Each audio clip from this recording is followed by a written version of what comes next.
ఓం నమో వెంకటేశాయ. September 18వ తేదీ 2025.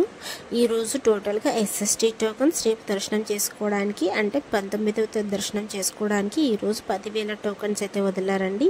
మీరు SST tokens తీసుకోవాలన్నప్పుడు ఖచ్చితంగా ఆధార్ కార్డ్ చేతిలో పెట్టుకోవాల్సిందే. మీరు ఎంతమంది వెళ్తున్నా కూడా అంతమంది తీసుకొని వెళ్ళాల్సిందే. 12 సంవత్సరాల లోపల పిల్లలకైతే ఏం అవసరం లేదు. అండ్ ఎస్ఎస్టీ దర్శనం టైమింగ్ స్లాట్ చూస్తే మధ్యాహ్నం 12 గంటల నుండి రాత్రి 10 గంటలలోపు దర్శనం టైమింగ్ స్లాట్స్ అనేది ఇచ్చారండి.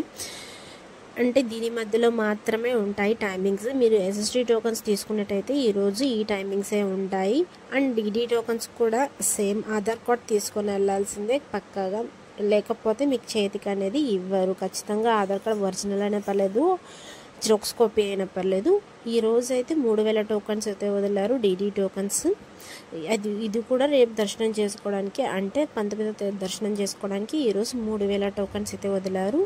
అలానే దీని దర్శనం టైమింగ్ స్లాట్ చూస్తే మధ్యాహ్నం 12 గంటల నుండి సాయంత్రం 6 గంటల లోపు, అంటే ఈ టైమ్స్ లోపలే దర్శనాలు జరిగేలా డీడీ టోకన్స్ అనేటివి ఇచ్చారు. ఈ టోకన్స్ అనేటివి తిరుపతిలో మాత్రమే ఇస్తారు, 3 పైసెస్లోనే ఇస్తారండి.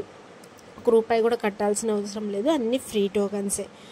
అండ్ నిన్నటి రోజున స్వామివారిని ఎంతమంది దర్శించుకున్నారు? 17వ తేదీ 9వ నెల 2025న 68,213 మంది స్వామివారిని నిన్నటి రోజున దర్శించుకున్నారు. 29,410 మంది స్వామివారికి తలనీలాలు సమర్పించారు.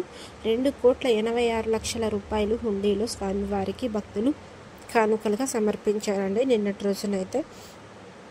మీరు స్వామివారిని దర్శనం చేసుకోవడానికి వచ్చినట్టయితే టోకెన్ తీసుకుని వాళ్ళైతే ముందు రోజే రావడానికి ప్లాన్ చేయండి. అంటే ముందు రోజు టోకెన్ తీసుకుంటే ఈరోజు దర్శనాలు జరిగేలా, అంటే ఈరోజు టోకెన్ తీసుకుంటే రేపు దర్శనం జరిగేలా టోకెన్స్ అనేటివి ఇస్తున్నారు. సో అందుకని దూరం నుంచి వచ్చేవాళ్ళు ప్లాన్ చేసుకొని రండి. ఇంకా సర్వదర్శనం నిన్నటి రోజున స్వామివారిని దర్శించుకోవడానికి ఎంత సమయం పడింది అనేది ఇప్పుడు చూద్దాం. నేరుగా సర్వదర్శనం వెళ్ళే వాళ్ళకైతే నిన్నటి రోజున 24 గంటల సమయం అయితే పడింది. ఇంకా ఎస్ఎస్టీ మరియు డీటీ టోకన్ తీసుకొని వెళ్ళే వాళ్ళకైతే 4 నుండి 6 గంటల సమయం అయితే పడింది. ఇంకా మెయిన్ డిఫరెన్స్ ఏంటంటే ఎస్ఎస్టీకి డీటీకి, ఎస్ఎస్టీ టోకన్ తీసుకొని మీరు ఎలా అయినా వెళ్ళొచ్చు, కానీ దానికి ఏ స్కానింగ్ అవసరం లేదు. డీటీ టోకన్ అయితే పక్కాగా స్కాన్ చేసుకోవాల్సిందే. ఎక్కడంటే శ్రీవారి మెట్టు మార్గమే వెళ్ళాలి. అక్కడికి వెళ్ళాక 1200 మెట్టు దగ్గర మీ టోకెన్ అనేది స్కాన్ చేసుకోవాలి. అప్పుడే మీకు టోకెన్ అనేది వ్యాలిడ్ అవుతుంది. పైకి వెళ్ళాక మీకు అలో ఉంటుంది.